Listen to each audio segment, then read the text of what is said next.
Falmerabantsika rehetra indray tonga soeto amin'ny fandarana Minutimo. Fandarana iray natao hifanampiana amin'ny sehatra ny fananantany. Tok Raphaël, ingénieur géomètre topographe ary fondateur master immobilier service manolotra anao ny fandarana.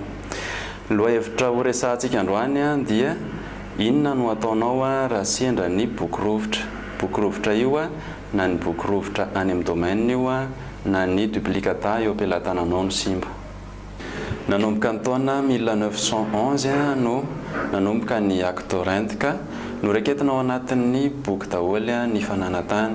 Izany hoe ny tompotany dia misoratra ao anatin'ny boky mpanjakana ary ny tompotany koa dia mahazo dika mitovy an'izany boky ao amin'ny fanjakana izany.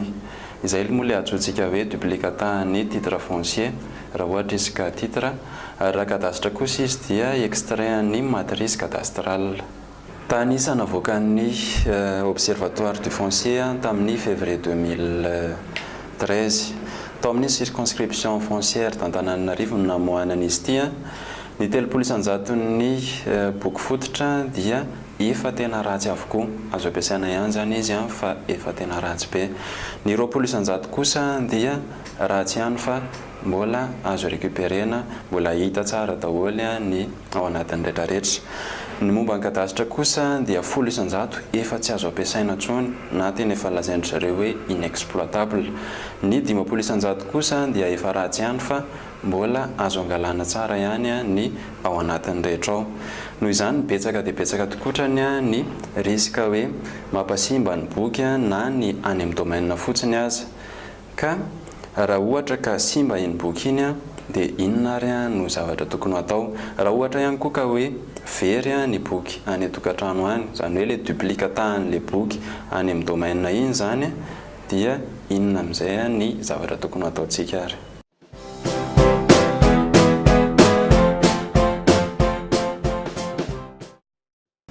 Raha tojo izany olan'izany ary ianao dia inona no tokony ataonao.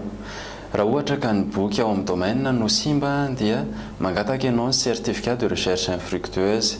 Raha ohatra kosa ka ny bokinao no very dia manao déclaration de perte any amin'ny gendarme ianao ary mampilaza izany any amin'ny domaine.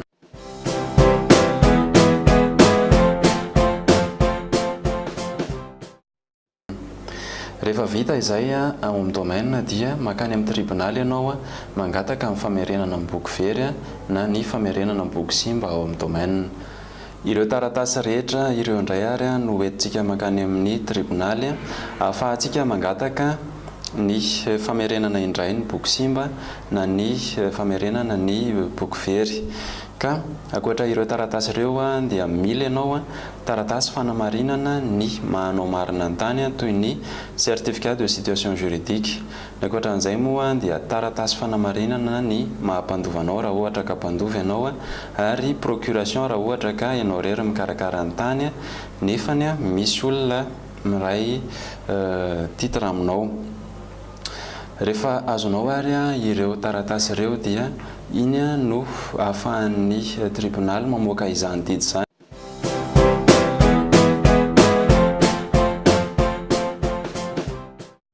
Didy izany no hoentina makany amin'ny domaine, ahafahan'ny domaine manamboatra indray ny boky very na ny taratasy izay tsy hita. Izay indray ary masaka azo natolotra ho antsika androany ka raha mahaliana antsika amin'ny fandaharana dia manasa antsika i-clique j'aime. Tsara marina fa ny fandaharantsika dia hiverina tanteraka any amin'ny gazety Imo isaky ny alatsinainy ary any amin'ny YouTube sy Facebook ny Minutimo. Izay dia mametraka ny mandra-pioana ho amin'ny manaraka indray.